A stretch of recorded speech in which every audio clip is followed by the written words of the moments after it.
Intermediate results వచ్చేసాయి, EAMCET results వచ్చేసాయి, next ఏంటి అనే కదా మీ ప్రశ్న. ఏ ఇంజనీరింగ్ కాలేజ్ లో జాయిన్ అవ్వాలి, ఏ కోర్స్ సెలెక్ట్ చేసుకోవాలనుకుంటున్నారా? ఇంటర్మీడియట్ తర్వాత ఏ కాలేజ్ చూస్ చేసుకోవాలి అని అనుకుంటున్నారా? ఇంజనీరింగ్ లో ఏ బ్రాంచ్ సెలెక్ట్ చేసుకుంటే బెటర్ అని ఆలోచిస్తున్నారా? ఇంజనీరింగ్ లో ఏ బ్రాంచ్ కి ఎన్ని ఉపాధి అవకాశాలు ఉన్నాయి, ఏ బ్రాంచ్ కి ఎలాంటి ఉపాధి అవకాశాలు ఉన్నాయి తెలుసుకోవాలనుకుంటున్నారా? ఇంజనీరింగ్ లో మీకు వచ్చే ర్యాంకును బట్టి ఏ కాలేజ్ వస్తుంది అన్న చిన్న కన్ఫ్యూజన్ లో ఉన్నారా? ఎంసెట్ వెబ్ కౌన్సిలింగ్ గురించి తెలుసుకోవాలనుకుంటున్నారా? సరైన గైడెన్స్ లేక ఇబ్బంది పడుతున్నారా?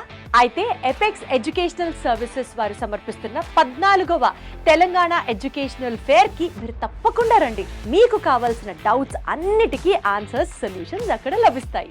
మే 31 అండ్ జూన్ 1 విశ్వేశ్వరయ్య భవన్, ఖైరతాబాద్, హైదరాబాద్ లో ఉదయం 10 గంటల నుంచి సాయంత్రం 7 గంటల వరకు జరుగుతున్న ఈ ఎడ్యుకేషనల్ ఫేర్ కి దేశంలోని ప్రముఖ కాలేజెస్ అన్నీ వచ్చేస్తున్నాయి. సో మీరు కూడా తప్పకుండా ఈ ఎడ్యుకేషనల్ ఫేర్ కి రండి అండ్ మీ డౌట్స్ కి ఒక సొల్యూషన్ లభించే ప్రయత్నం చేయండి.